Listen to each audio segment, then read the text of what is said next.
Chi is more powerful than any god or deity. Do you agree with that? Yeah, thank you for that wonderful question. The one thing somebody need to know is who is Chi. Chi is in a simple explanation.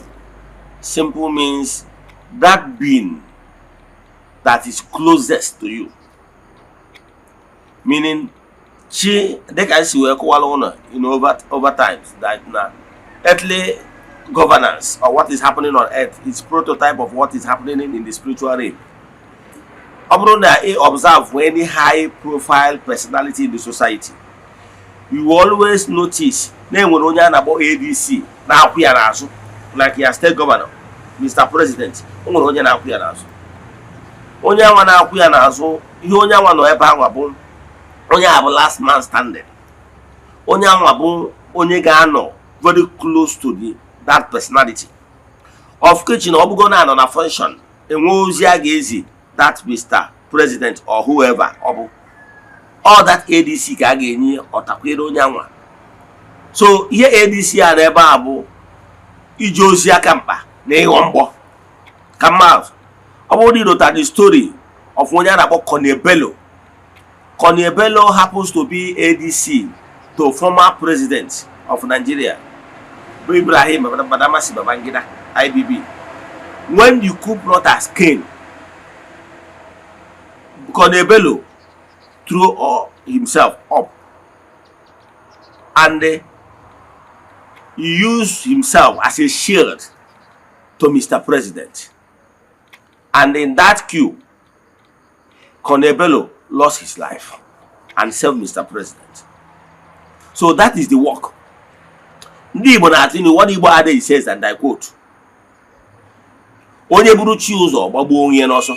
Another one said, ọ bụrụ na chi onye adịghị n'izu isi na-achị ya, meaning if your chi does not concur with any decision or plan against you, you will live long and grow gray hair. Now, with this explanation, now ịghọtago na chi gị bụ nyawa jiji jide mma. No more nyawa about the mediator, nyawa about the conductor to connect you with other spirits.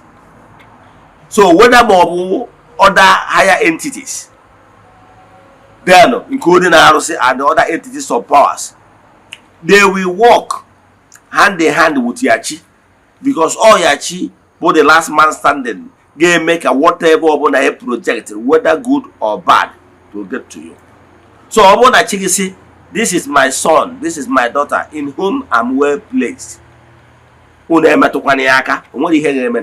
Because you always there to form the shield of protection.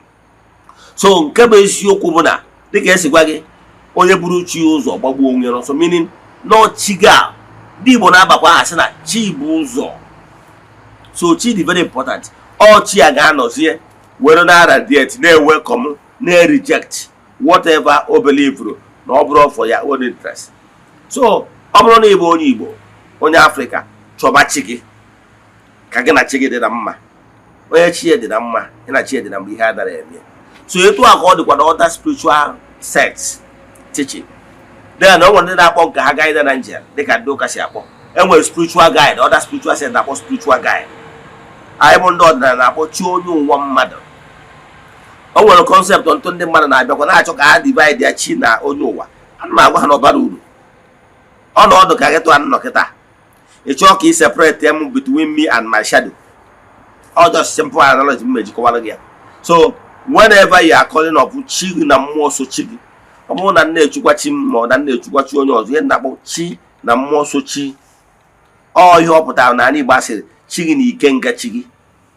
Ikenga adịrị iche, chi gị dị iche, because ikenga all the power behind the chi. So feed them as a unit. So gịnị ka m na-ekwu maka ya? Onye ọbụla chọba chi ya na ihe na-esi na chi a dị mma. Atụgo m ọtụtụ inu gosiri gị na ọchị bụ the last man standing. They are the closest being to you. So and the Omara, the language of Oma, Ogwa, mmadụ na-ekwu okwu chi ya na-asụ ude. Ịma na abịa na mmụọ, adịka na-agaghị too deep, mana abịa na mmụọ, the word of mouth as as the language of the spirit. Yes. All to unlock that spirit come to me now. Obro language I ask when I'm the spirit code. All the your guide. Can I see that on human interpretation? Oh, nya batalo. Namba niile na-asụ na languages dị iche iche mana ha kwụ ụkwara ọbụrụ anọ ọnya batana Chukwu okike na all the languages maka na language wu creation of race mana ụmụ mmụọ nwere loud sound and light, so they make use of sound and light and movement. All ihe ụmụ mmụọ ji wu code ha ji communicate nchọ. So ihe ndị ekwu ihe bụ na ka ị malụ ihe na gbasara spirituality na etu aka o si wee. So we are all beings in the spiritual realm. So recognize Yachi, recognize Yachi. Yachi they also the interpreter. Can they water those things to one madage, now water according to your race, we can wear water.